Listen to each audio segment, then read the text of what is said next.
სახელითა მამისათა და ძისათა და სულისა წმინდისათა ჩვენთან არსმერთ. ყველას გილოცავთ ქრისტეშობის ბრწყინვალე დღესასწაულს. დღეს არის კვირა შემდგომა ჯობისა.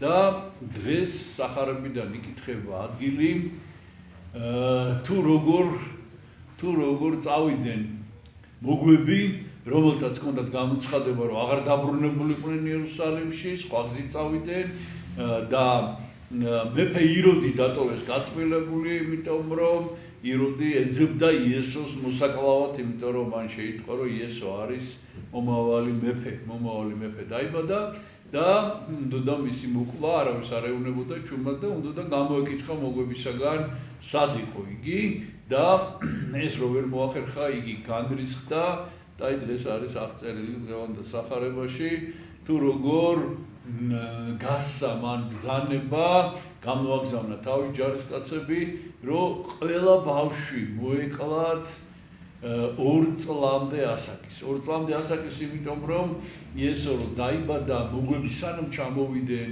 სანამ მივიდნენ, წავიდნენ, რაღაცა მცირე დრო გავიდა და მაინც რომ ესე იგი არ გამორჩენოდათ, რომ ყველა ბავშვი აბსოლუტურად მოეკლა იროდის, რა თქმა უნდა, უფალი ესე იგი დაიფარა, ჩვილი იესო ღმერთმა დაიფარა, ჩვილი იესო როგორც ახლა ჩობილი ხრმა ბავშვი და ეს ბავშვები კი დაიხოცე. ნუ ამის შემდეგ ეს დღევანდელი სახარება არის თხრობითი სახარება. თხრობითი ამბებია მოყოლილი და მიუხედავად ამისა ძალიან ღრმა სწავლება შეიცავს. ამის შემდეგ იოსებს და ყოვლადწმინდა ღვთისმშობელს ჰქონდათ გამოცხადება, რომ ეგვიპტეში უნდა წასულიყვნენ და იქ შეეფარებინათ თავი, ესეც ნაწინასწარმეტყველები იყო და ამის შემდეგ, როდესაც უკვე იროდი მეფე გარდაიცვალა, აღესრულა, მათ ისევ ჰქონდათ გამოცხადება, რომ დაბრუნებულიყვნენ ისრაელში. მე სულ ვამბობ და აი დღესაც დღევანდელ სახარებასაც ეს განსაკუთრებულად ეხება, რომ უნდა დავსვათ შეკითხვები. აუცილებლად ყველა ქრისტიანმა უნდა დასვას შეკითხვები და აი შეკითხვა რომელიც პირდაპირ აი აუცილებელია რომ ეს შეკითხვა დასვას ადამიანმა და მოძებნოს ამ კითხვაზე პასუხი. რა საჭირო იყო ამ ბავშვების დახოცვა? განა არ შეეძლო უფალს რომ დაეფარა ეს ბავშვები. ესე იგი 2 წლამდე ასაკის ყველა ბავშვი მოკლეს ბეთლემში. რა არის ხა ეს ამას რა ახსნა აქვს, ან რა სიკეთე შეიძლება ამას კონდეს. ესე იგი საშინელი გოდება იდგა მთელ ბეთლემში, საშინელი გოდება იდგა. ტიროდნენ ამ ბავშვებს, ხადია წარმოიდგინეთ ერთი ბავშვი რომ მოკვდება, როგორი ტრაგედიაა და ეხლა კიდე აქ აი ყველა ბავშვი დახოცეს. რატომ მოხდა ეს? მიწიერი თვალსაზრისით ამ კითხვაზე პასუხი არ არსებობს. არავითარი ახსნა, არავითარი გამართლება, ეხლა ამდენი ბავშვის სიკვდილს არავითარი გამართლება არ აქვს. ერთადერთი ახსნა და აი სწორედ ეს არის დღევანდელ სახარებაში ყველაზე მნიშვნელოვანი. ერთადერთი ახსნა ამ ამბის არის ის, რომ ეს არის ერთ-ერთი პირველი მტკიცებულება იმისა, რომ იესო არის ღმერთი. იმიტომ რომ როდესაც იესო განკაცდა, რომ დაიბადა, აი აქედან მოყოლებული ყოველთვის იქნებოდა კითხვები.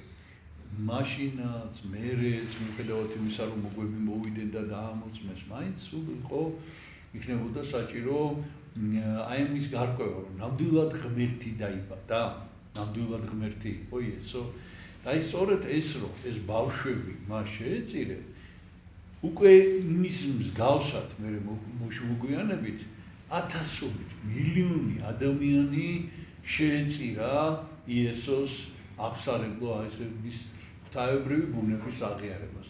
მილიონობით ადამიანი ეკლესიის ისტორიაში მოწამეობრივად აღესრულა და შეიძლება ითქვას, რომ განკაცებული ჩვეულის პირველი მოწამენი, ანუ სიტყვა მოწამე ხომას ნიშნავს, რომ ამოწმებს.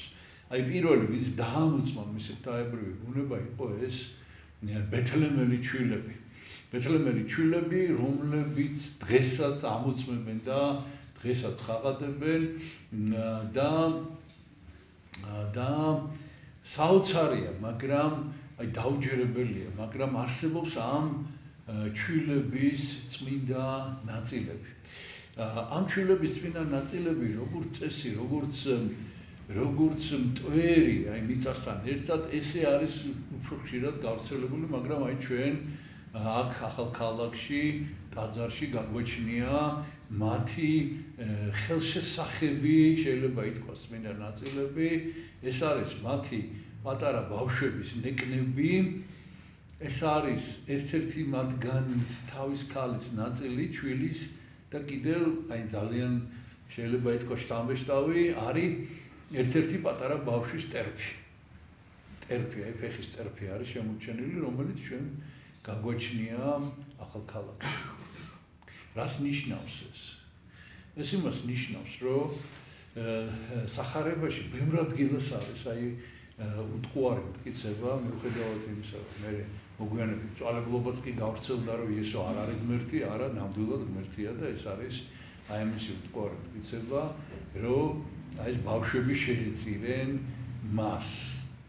აქ კიდევ არის ერთი შეკითხვა, რამდენად თავისი ნებით შეეწირნენ, იმიტომ რომ ესენი ხო ძალიან პატარები იყვნენ. რამდენად თავისი ნებით შეეწირნენ. და აი ეს არის ძალიან მნიშვნელოვანი, რომ უფალმა მიიღო ეს მსხვერპლი, იმიტომ რომ ჩვენი სარწმუნოება, ესე წერია სახარებაში, დაფარულია ბრძენთაგან და გამოცხადებულია ჩვილებისადმი. ანუ ჩვილსაც კი შეუძლია, რომ აღიაროს თავისებურად და კიდევ რაც შეეხება პატარა ბავშვებს, ახლა მათ ხო რაღაცა გაუგებარი ტკივილი, დახოცეს ეს ბავშვები ფიზიკურად, ხო? ხო და ეს როგორ არის ამისი ახსნა? ესე ამბობენ მამები, რომ აი წარმოიდგინეთ პატარა ბავშვი, აი სულ პატარა ბავშვი, თქვა ჩვილი ბავშვი, რომელიც რაღაც სათამაშოდ თამაშობს, მაგალითად, ესეთი შედარება, რომ აი ვერცხლის მონეტა უჭირავს ხელში, მოწონს ბავშვს, პრიალებს ეს ვერცხლის მონეტა და ამას ათამაშებს და უცებ რო წაართვა ბავშვს, ეს რა თქმა უნდა ტილს დაიწყებს და უცებ აი წაართვა და იმ წუთშივე ოქროსი უფრო ლამაზი მონეტა მიცა ხელში.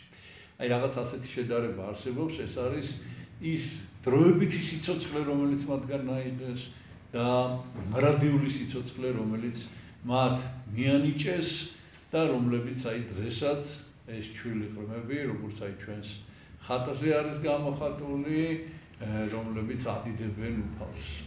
პირველი მოწამეები იესო ქრისტეს მიწიერი ცხოვრების დასაწყისიდანვე.